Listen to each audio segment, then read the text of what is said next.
On this episode of China Uncensored, China's big military problem. Hi, welcome to China Uncensored. Ladies and gentlemen, I have just come back from top secret talks at the Pentagon. I swore an oath of secrecy, so don't even think about trying to drag it out of me. On a completely different topic that's totally unrelated to my secret talks at the Pentagon, for years, the U.S. has worried about the rapid development of China's military. They have the largest standing army in the world, a growing defense budget that just hit $120 billion last year, and a layer of smog that can defend against lasers.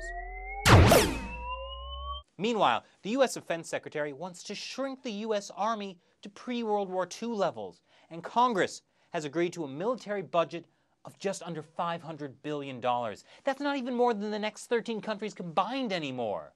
So does that mean we should all get ready to pack it in and move to Canada before the inevitable invasion from China, digitally altered in post-production to look like North Korea? No way. These colors don't run, because America has a secret weapon: our diet. According to research from China's General Armament Department, in the last 20 years, Chinese soldiers on average have grown taller by more than 3/4 of an inch and bigger by almost 2 inches around the waist. That means they're too big for their own tanks and guns. Ba-da-ba-ba-ba, I'm loving it. A lot of China's military hardware, the tanks, the guns, were made for the soldiers of 30 years ago, a time when China was suffering from rationing and poor nutrition. Even though Mao always seemed to be well-fed, more than 50 years ago, food was so scarce that people joined the military just so they could get military rations.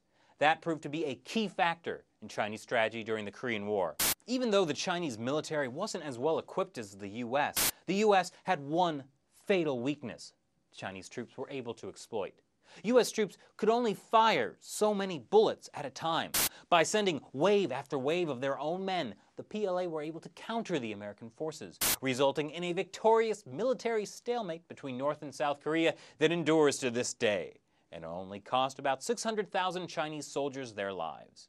But even those brilliant military strategists couldn't have foreseen that a better-fed population would actually weaken the PLA.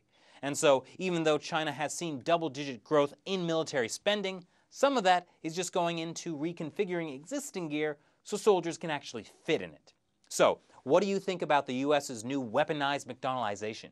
Leave your comments below or on the China Uncensored Facebook page. Once again, I'm Chris Chappell. See you next time.